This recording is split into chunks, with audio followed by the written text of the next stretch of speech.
The reason behind the worship of fire originated from the conflict between the two sons of Adam, Cain and Abel.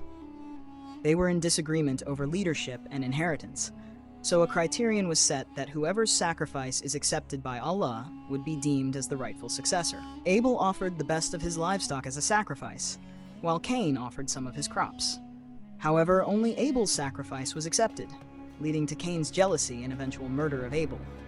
This event, among others, contributed to the development of fire worship in later cultures.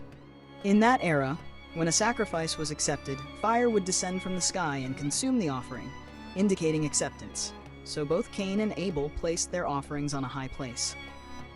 After a while, fire came from the sky and burned Abel's offering, turning it into ashes, thus clearly showing that Abel's sacrifice was accepted and Cain's was rejected.